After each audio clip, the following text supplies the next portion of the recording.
Mahirap, pero dapat kayanin mo.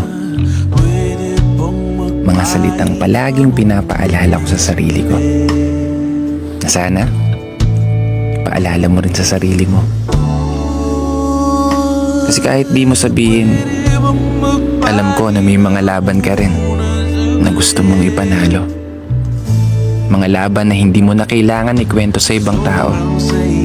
Mga problema, pinagdadaanan, na tanging sarili mo lang ang nakakaalam sa bawat kwento.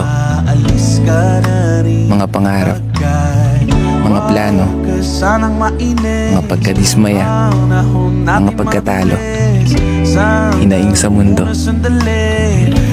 pagkainggit sa ibang tao, tingit sa lahat, matinding kalungkutan na tinatago sa sarili mo. Kasi oo, minsan unfair din ang mundo. Kasi kahit anong sipag, kahit anong pagsusumikap, o kahit anong gawin mo, hindi mo pa rin maiiwasang itanong, at ganun parang walang nagbabago. Ano pa ba yung kulang? Lagi ko naman ginagalingan. Nagawa ko naman lahat ng makakaya ko, pero bakit madalas pa rin mawalan? Bakit yung iba dali-dali nilang nakukuha yung mga gusto nila, samantalang ako pakahirapan pa? Yun yung mga tanong na palaging naglalaro sa isip ko.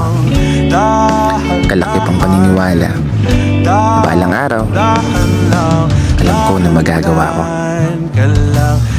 Alam ko magagawa mo. Kasi lahat tayo may kanya-kanyang oras para makuha yung mga gusto natin. Hindi nga lang natin alam kung kailan ba darating. Basta ang importante, patuloy kang lumalaban, patuloy kang naniniwala, patuloy lang tayong umasa. Darating ang araw, ako naman, tayo naman. Kaya ngayon, all you need to do is wait until you become. Kaya isang pagpupugay para sa lahat ng mga tao patuloy sumasabay sa hamon ng buhay. Pwede bang magpahinga muna saglit?